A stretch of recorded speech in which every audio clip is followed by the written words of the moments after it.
বাংলাদেশ থেকে অবৈধভাবে ভারতে প্রবেশ করার সময় আবার ভারত থেকে অবৈধভাবে বাংলাদেশে যাওয়ার সময় বিএসএফদের হাতে আটক হচ্ছে একের পর এক ব্যক্তি। এবার বাংলাদেশ থেকে সীমান্তে অবৈধভাবে প্রবেশের অভিযোগে এক মহিলা সহ 3 ভারতীয় আটক বিএসএফের হাতে। উত্তর 24 পরগনার বসিরহাট মহকুমার স্বরূপনগর থানার বিথারি গ্রাম পঞ্চায়েতের ভারত ও বাংলাদেশ তারালি সীমান্তের ঘটনা। বাংলাদেশ থেকে 3 জন অবৈধভাবে কাঁটাতার পেরিয়ে এদেশে ঢোকার চেষ্টা করে। সেই সময় 143 নম্বর ব্যাটালিয়নের সীমান্তরক্ষী বাহিনীর জওয়ানরা তাদেরকে তাড়া করে ধরে ফেলে। অভিযোগ, তারা কোনো বৈধ কাগজ দেখাতে পারেনি। ধৃতরা হলে পিঙ্কি কয়েল, তার বাড়ি নদিয়ায়, স্বপন মণ্ডল বাড়ি দমদমে এবং দেবদাস সরকার বাড়ি মালদায়।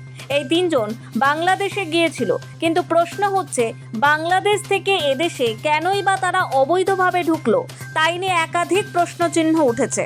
ধৃতদের শুক্রবার বসিরহাট মহকুমা আদালতে তোলা হয়।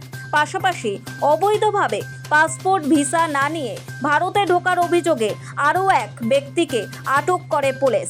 তার নাম হাবু শেখ, সে বাংলাদেশি।